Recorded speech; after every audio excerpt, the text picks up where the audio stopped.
안녕하셨습니까? 엘리자벳 형제회 봉사자 오수영 요셉입니다. 무탈하시죠? 몇 달 동안 방콕 하시느라고 힘드시겠습니다. 아직도 대전지구 평의회에서는 초기 양성과 원례회를 잠정 연기하라고 해서 저희 엘리자벳 형제회 5월 원례회도 유튜브에서 온라인으로 하게 되었습니다. 양해 바랍니다. 그럼 엘리자벳 형제회 5월 원례회를 시작하겠습니다. 시작 기도를 바치겠습니다. 성부와 성자와 성령의 이름으로 아멘. 기도합시다. 지극히 높으시고 영광스러운 하느님이시여, 제 마음의 어둠을 밝혀주소서. 주님, 당신의 거룩하고 진실한 뜻을 실행하도록 올바른 신앙과 확고한 희망과 완전한 사랑을 주시며 지각과 인식을 주소서. 아멘. 성부와 성자와 성령의 이름으로 아멘.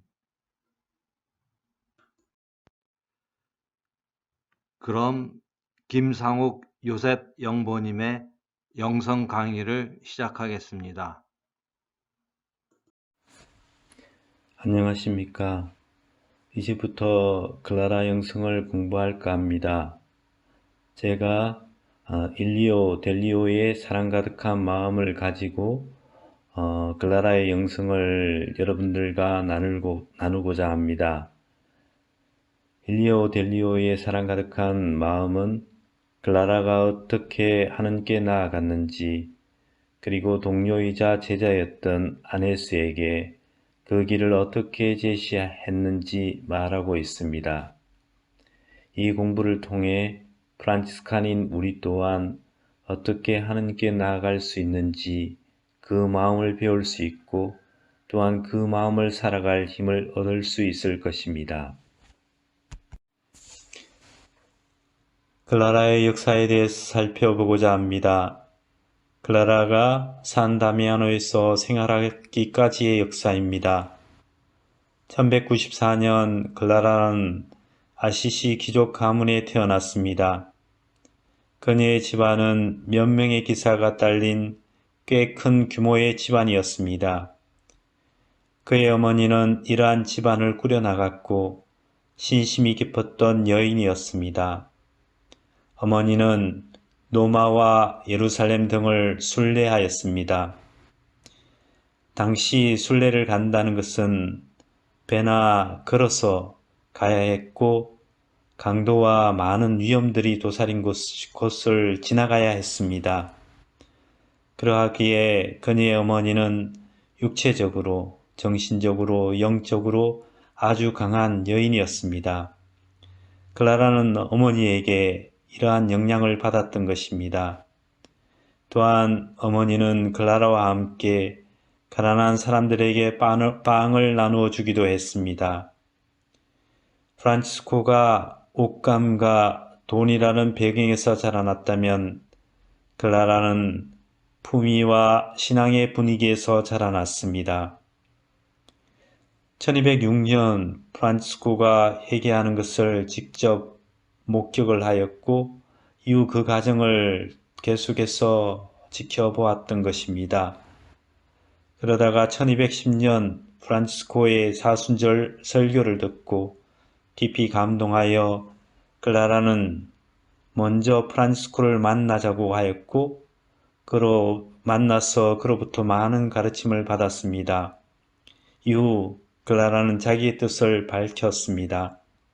1212년 3월 18일 성지주일, 클라라는 자기 집을 몰래 빠져나와 보르진굴라에서 프란치스코에게 머리를 깎이고 순종을 서약을 하였습니다.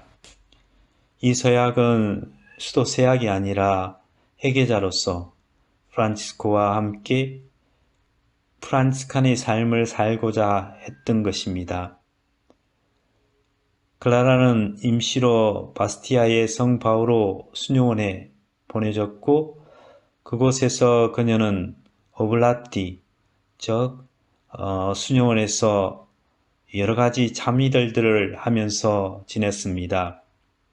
여기에 집안의 기사들이 몰려와 강제로 클라라를 집으로 끌고 가려 했지만 클라라는 완강히 저항을 하였고 계속해서 수녀원에 머물 수 있게 되었습니다. 이후 클라라는 수바시오 산 밑에 있는 성 안젤로 수녀원으로 옮겨갔고 그곳에 그녀의 여동생 아네스가 언니와 함께 같은 삶을 살고자 이곳에 합류하였던 것입니다. 1212년 말 그리고 1213년 초에 클라라는 아네스와 다른 몇 명의 여인들과 함께 프란치스코가 마련한 성 다미아노 수녀원으로 옮겨와서 프란치스카노스의 삶을 살기 시작을 합니다. 이쯤 프란치스코는 자매들을 위하여 생활 양식을 써주었습니다. 근데 이 생활 양식은 어떤 특별한 지시가 담긴 것이 아니라 클라라와 자매들이 그동안 살고 있는 모습 속에 하나님께서 함께하고 있음을 프란치스코가 확인해주고 프란치스코가 계속해서 클라라가 이 삶을 살도록 도와주겠다는 약속을 한 것입니다. 같은 시기에 클라라는 프란치스코가 기도생활과 사도직, 즉 순회 설교 중 어떤 것을 선택해야 하는지 고민을 하였고 그것에 대한 결정을 클라라에게 기도를 통해서 한번 알려달라는 부탁을 하였습니다. 클라라는 기도를 하고 프란치스코가 기도의 생활과 설교의 삶을 함께하는 삶을 사는 것이 하나님의 뜻이라는 사실을 알려주었습니다. 여러분에게 지금 하나님은 어떤 분이십니까? 아마 여러 가지 생각들이 들겠지요. 하나님을 잘못을 따지시는 분, 아니면 지금 내 삶에 활동하지 않으시는 분, 아니면 우리에게 봄을 선사하며 생명의 아름다움을 주시는 분, 자비로우신 아버지 등 여러 가지 생각들이 들 것입니다. 지금 자기 삶을 하나님 안에서 들여다보면서 하나님이 어떤 분이신지 한번 느껴보는 시간을 가지도록 합시다. 음악을 들으며 마음에 비치는 하나님에 대해 한번 살펴보도록 합시다.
클라라에게 하느님은 어떤 분이었을까요? 어린 클라라에게 하느님은 클라라가 잘못했을 때 책망하시는 분이었을 것입니다. 그리고 클라라가 어머니의 모범을 따라 가난한 이들을 위해 빵을 나누었을 때 하느님은 자비로운 분이었습니다. 그러한 클라라에게 새로운 하느님을 비추는 이가 나타났습니다. 그는 바로 프란치스코였습니다. 클라라는 프란치스코를 통해 가난이신 하느님을 알게 되었고 가난이신 하느님께 매료되어 하느님께로 향하는 여정을 걸었습니다. 클라라에게 가난이신 하느님은 어떤 분이신가? 클라라에게 가난은 물질적 가난을 의미하지 않았습니다. 궁색함도 인색함도 아니었습니다. 가난은 사랑의 여백, 사랑을 일으키는 공간이었습니다. 클라라가 아네스에게 보낸 첫째 편지 중에 이런 내용이 있습니다.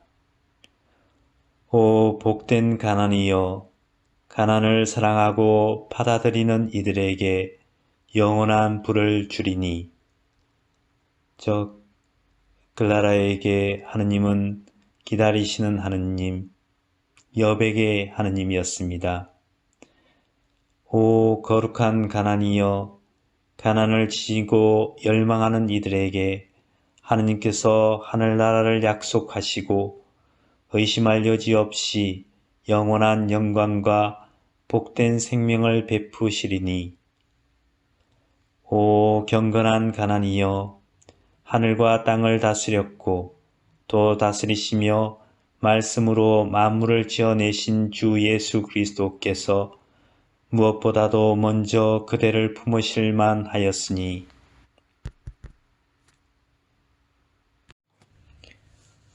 클라라와 프란치스코가 어디에서 하느님의 가난을 읽어내었을까요? 그것은 바로 예수 그리스도를 통해서였습니다. 먼저 예수 그리스도의 육화입니다. 예수님은 하느님이셨지만 성부 하느님의 뜻에 따라 사람이 되셨습니다. 여기 예수 그리스도의 순종, 가난, 자기 비움이 나타나 있습니다. 또한 성부 하느님은 당신의 가장 소중한 아드님을 내어주셨습니다. 여기에 내어줌의 가난이 있습니다. 두 번째로 예수님의 공생활입니다. 예수님은 집도 절도 없이 떠돌아다니시며 사람들에게 하느님의 마음을 알리고 또한 보이지 않는 하느님의 마음을 드러내셨습니다. 예수님께서 하느님의 뜻에 따라 하느님의 말씀을 전하고 하느님의 마음을 알려드렸을 때 하느님은 예수님의 바로 그 마음을 채워주십니다. 세 번째로 예수님의 죽음입니다. 예수님은 하느님의 뜻을 온전히 살았음에도 하느님의 뜻이 피어남이 아니라 십자가 죽음이라는 하느님의 뜻의 죽음을 막다트립니다. 이 앞에서 예수님은 당신의 죽음과 당신이 품었던 기대들을 모두 내려놓고 죽음을 아버지 하느님의 뜻으로 받아들이십니다. 받아들임에 가난이 있습니다. 이 예수님의 죽음 앞에서 하느님은 침묵하시고 아드님과 함께 무너지는 당신의 나라를 바라보십니다. 그리고 아드님의 고통과 온전히 하나를 이루십니다. 클라라와 프란치스코는 그리스도의 가난의 삶과 죽음, 그 안에서 피어나는 하느님의 사랑과 하느님의 선을 바라볼 수 있었습니다. 그래서 클라라와 프란치스코는 그리스도의 가난의 길을 한 발짝 한 발짝 따라 걸었던 것입니다.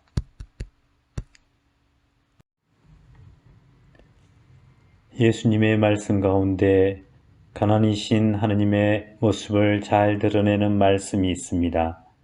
그것은 자비로우신 아버지의 비유입니다. 유다사에서 유상 상속은 아버지가 세상을 떠나면 하던 일이었습니다. 그런데 작은 아들은 아버지가 살아있을 때 자기에게로 돌아올 유산을 달라고 요구를 합니다. 작은 아들은 아버지를 죽은이 취급을 한 것입니다. 이 앞에서 아버지는 자기를 보호하는 움직임이 아니라 아들에게로 마음을 기울입니다. 아버지는 작은 아들의 타락과 실패를 어느 정도 짐작했지만 아들을 떠나지 못하게 한다면 아들의 마음이 영원히 아버지를 떠날 것이라고 알고 아들의 청을 들어줍니다. 그 이후 아버지의 마음은 어떠했을까요? 아들이 바라는 것을 해주었기에 모든 것은 아들의 책임이라고 생각하고 편하게 지냈을까요? 아닙니다. 아버지는 문을 열어놓고 아들을 기다립니다. 렘브란트 그림에 의하면 아버지는 아들을 그리다가 육체적 눈이 멀어버렸습니다. 여기서 아들의 청을 들어주고 잘못한 아들을 기다리는 아버지에서 예수님의 하느님을 읽어낼 수 있습니다. 예수님에게 하느님은 사랑으로 허용하시는 하느님, 기다리시는 하느님입니다. 작은 아들은 모든 것을 당진하고 아버지를 볼 면목이 없었지만 아버지에게로 돌아옵니다. 멀리서 아들이 오는 것을 본 아버지는 먼저 달려가 아들을 껴안습니다. 아들이 자기는 더 이상 아들이라 불릴 적이 없다는 말을 시작했을 때 아버지는 그의 말을 막습니다. 그리고 종에게 작은 아들에게 반지를 끼우게 함으로써 작은 아들은 변함없는 아들임을 선포합니다. 그리고 집안 공동체와 이웃들에게도 자기가 아들을 받아들였듯이 아들을 받아들이도록 잔치를 베풉니다. 아버지의 말을 어긴 적은 없지만 아버지의 마음에 다가지 못했던 큰 아들이 이 사실을 알고 집 안으로 들어오지 않으려고 했을 때 큰 아들에게 다가간 것도 아버지였습니다. 이 비유를 통해서 우리는 예수님의 하느님은 기다리시는 하느님, 사랑의 하느님임을 알 수 있습니다. 프란치스코와 클라라의 하느님 가난의 신비에 대해 살펴보도록 합시다. 클라라 프란치스코는 하느님의 창조에서 가난이신 하느님을 읽어냈습니다. 하느님은 세상과 사람을 지어내실 필요가 없었지만 사랑 때문에 그리고 당신을 내어주시며 세상 만물과 사람을 지어냈습니다. 삼위의 하느님 관계 안에 또한 가난이 자리합니다. 삼위의 하느님은 한 위격이 다른 위격으로 향하는 비움이 있습니다. 다른 위격은 이 비움에 함께하고 지탱하고 채워줌으로 함께하고 있습니다. 우리 또한 이 삼위의 하느님 가난에 참여할 수 있는 특권이 주어졌습니다. 우리가 우리 자신을 비우며 하느님의 사랑에 응답할 때 우리는 이 삼위의 관계 속으로 들어갈 수가 있습니다. 그래서 프란치스코는 신자들에게 보낸 편지에서 이렇게 말합니다.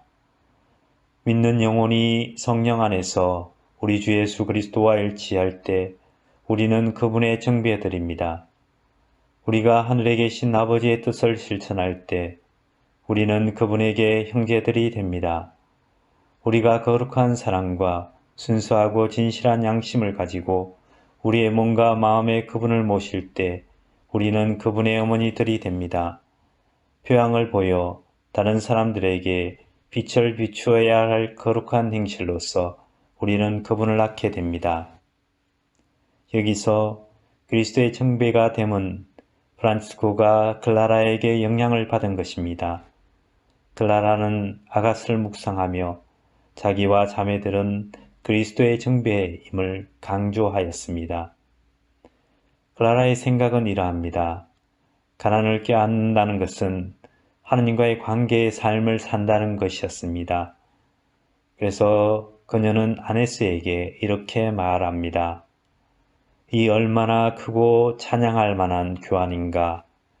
영원한 것을 위해 현세적인 것을 버리고 지상의 것 대신에 천상의 것을 받으며 하나 대신 백배를 받고 복되고 영원한 생명을 얻게 되나니.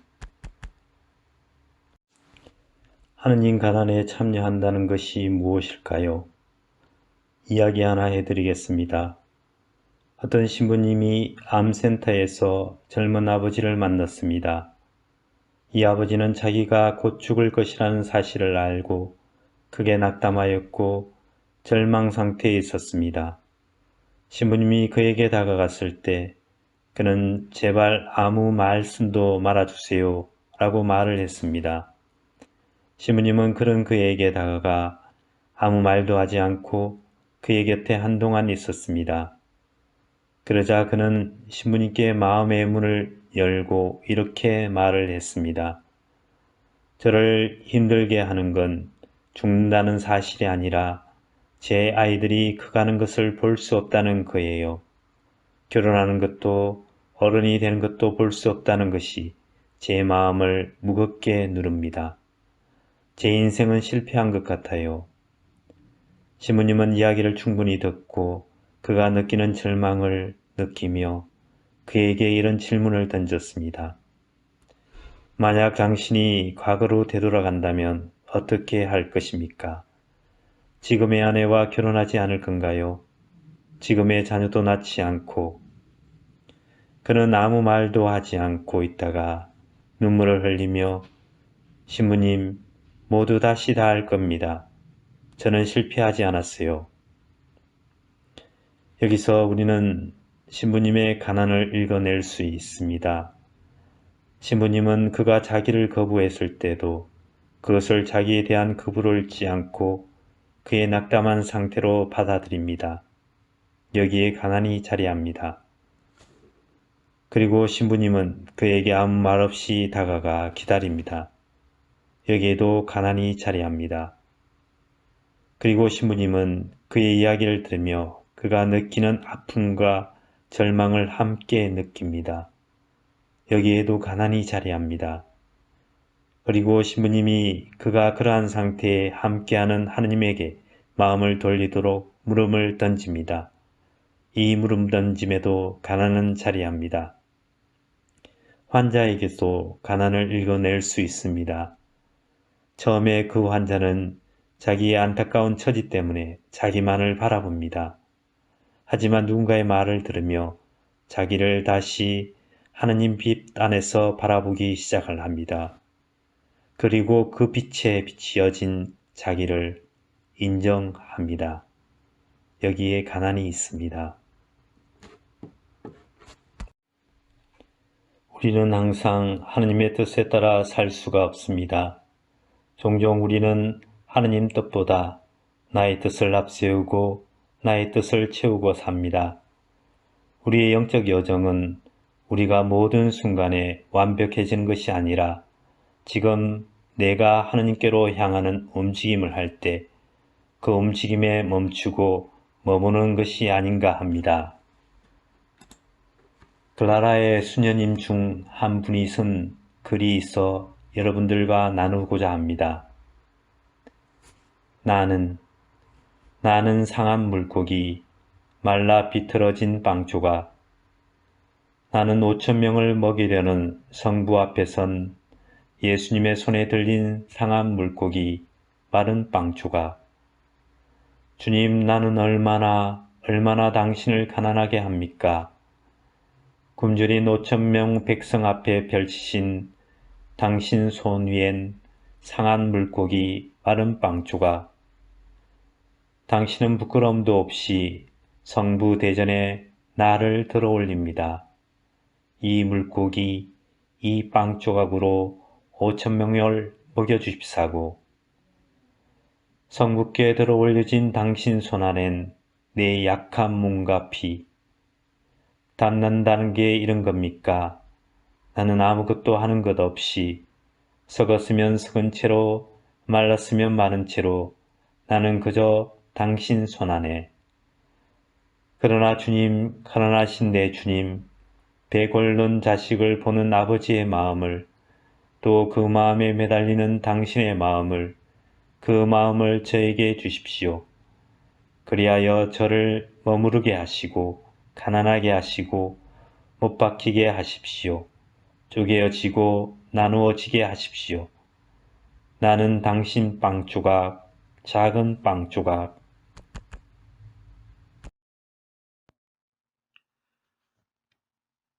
영보님 영성 강의 잘 들으셨죠? 다음에는 공지사항을 전달해 드리겠습니다. 대전지구 평야의 결정에 따라 오프라인 초기 양성과 원래회는 잠정 연기됩니다.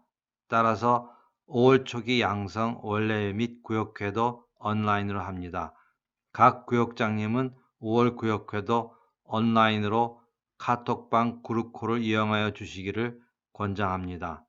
두 번째, 회계 담당 평의원이신 박혜순 세실리아 자매님이 7월부터 루도비코 형제회로 전출하시기로 하셔서 김성자 안나님을 회계 담당 평의원으로 5월 평의회에서 선출하여 7월부터 수고해 주시기로 하였습니다. 그동안 수고해 주신 박혜순 세실리아 자매님께 감사드립니다.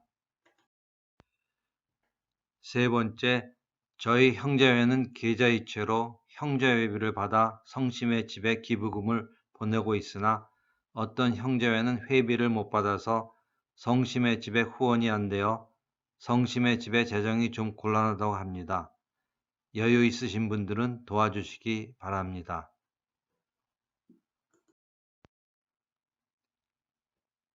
그럼 끝기도로 5월 원래회를 마치겠습니다.